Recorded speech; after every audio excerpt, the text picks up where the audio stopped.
মাদ্রাসাতে যাও বাবা মা তোমাদের সন্তান, কোরআন হাদিস শিখে হবে সচ্চা মুসলমান। মাদ্রাসাতে যাও বাবা মা তোমাদের সন্তান, কোরআন হাদিস শিখে হবে সচ্চা মুসলমান।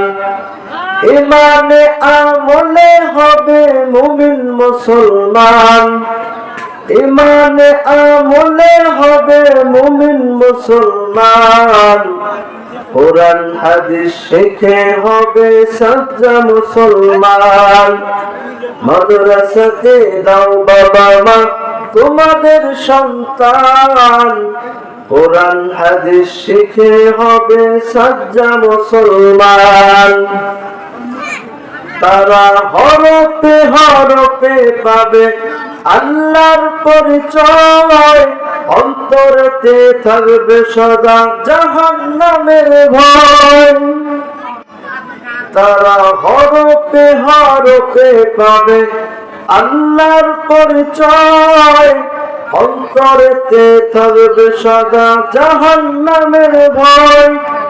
দিন কায়েমে করবে দিনী সমাজ দিনের মান, কোরআন হাদিস শিখে হবে সচ্চা মুসলমান। মাদ্রাসাতে দাও বাবা মা তোমাদের সন্তান, কোরআন হাদিস শিখে হবে সচ্চা মুসলমান।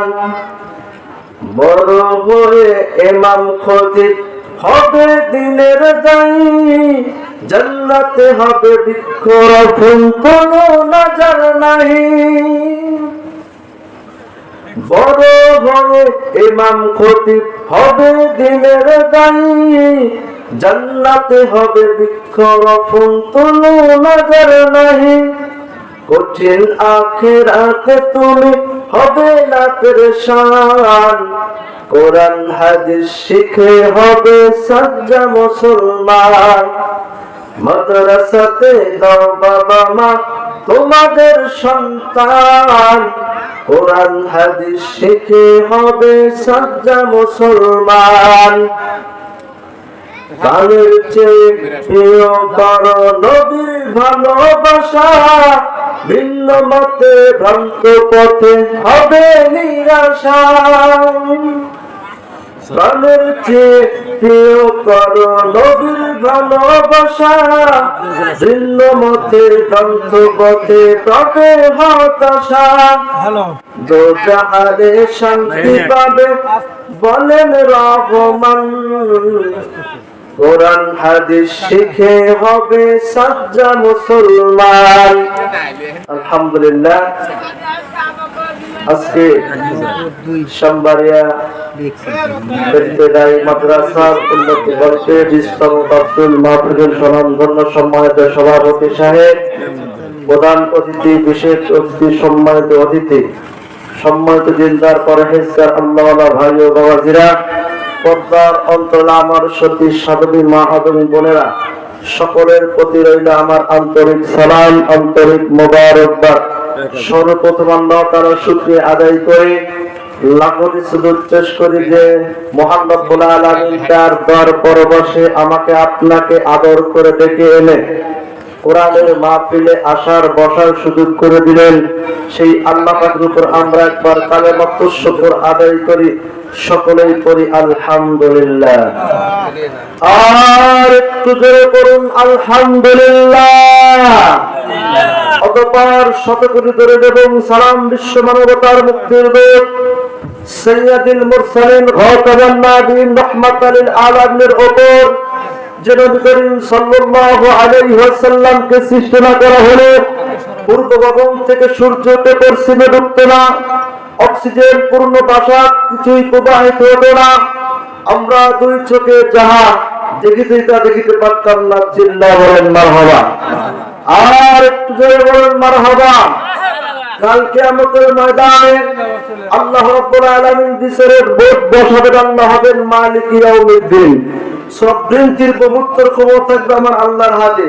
আল্লাহ রাব্বুল আলামিন ওই দিন যদি কাউকে বিচার করে জাহান্নামে দেয়, ওই জাহান্নামের অর্ডার ক্যান্সেল করার মতো কোন ক্ষমতা সম্পন্ন লোক কি আমাদের এই সামবাড়িয়াতে আছে? বাংলাদেশে আছে? তাম পৃথিবীর মধ্যেও নাই। আমার নবী হাতের আঙ্গুলের সারা আকাশের চাঁদ দ্বিখণ্ড করে নবুয়তের প্রমাণ দেখিয়েছেন। কাল কিয়ামতের ময়দানে জাহান্নামের অর্ডার কিছু লোকের দিকে তাকিয়ে বলবে, আল্লাহ, এই লোকটা আমার দিনের কর্মী ছিল, আমার সিফাত সালার উপর চলেছে। উত্তপ্ত ময়দানে যখন ফুলছে বন্ধুর নামের সামনে দাঁড়িয়ে বলেছিল, যাত্রা হোক বুক, তবুও পিছু পাবো না। আল্লাহ বলবেন, ফসকালি মান শাইতা ইয়া রাসূলুল্লাহ, হাবিবাল্লাহ, আপনার জাতের কসম, আপনার সম্মানের কসম, আপনার ইজ্জতের কসম, আপনার দলের কর্মীকে আমি মাফ করলাম, তাকে জান্নাতে নিয়ে যান। ওই দলের নবী, ওই দলের একজন নেতা বা কর্মী হতে আমরা আসি তো সবাই, একটু হাত তুলে বলেন আসি তো। তাইলে আমরা সবাই হলাম নবীর দলের কর্মী। সব কর্মী তার নেতাকে ওয়েলকাম জানায়, স্বাগতম জানায়, শুভেচ্ছা জানায়। আমরা আমাদের প্রাণ প্রিয় নেতা, প্রাণ প্রিয় রাসূল, প্রাণ প্রিয় পয়গম্বরকে জানাই লাখ কোটি দরুদ এবং সালাম। সকলেই করি সাল্লাল্লাহু আলাইহি ওয়াসাল্লাম। মাদ্রাসার মাহফিল, মাদ্রাসা কেন্দ্রিক দিয়ে একটি কথা বলে কালেকশনে চলে যাব ইনশাআল্লাহ।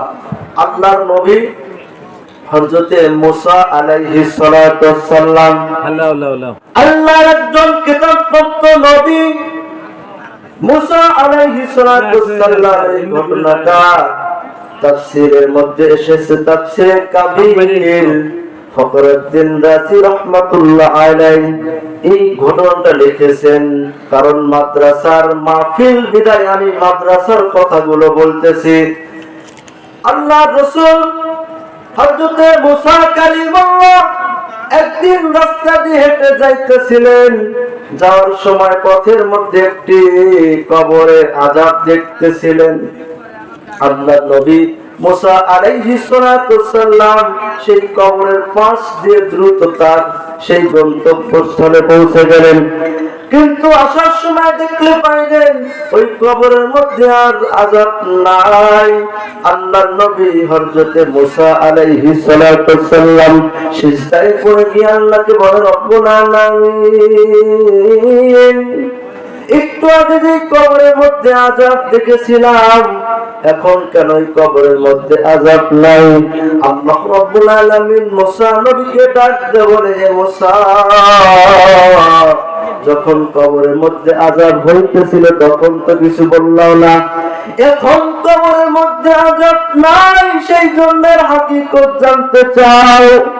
মুসা নবী বলে, রব্বুল আলামিন, এর হাকিকত অবশ্যই জানতে চাই, কি কারণে এই ব্যক্তির কবরের আযাব এত দ্রুত মাফ হয়ে গেল?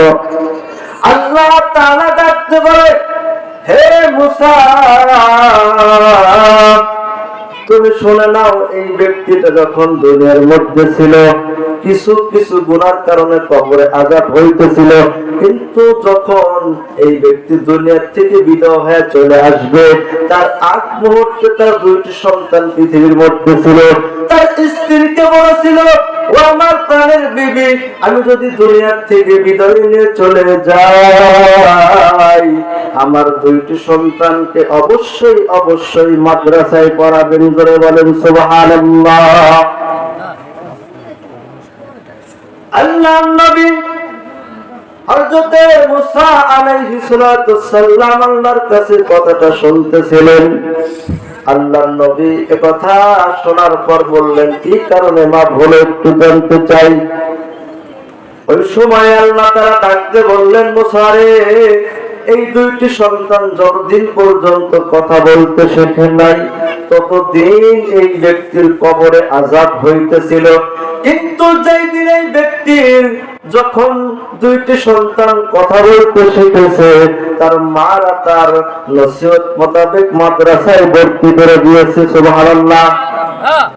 মাদ্রাসায় যখন প্রথম দিন দুইটি সন্তান গেলেন, দুইটি সন্তান যাওয়ার পর ওই দুইটি সন্তান প্রথম একটা সবক নিলেন, সেই সবকের নাম হলো বিসমিল্লাহির রহমানির রহিম।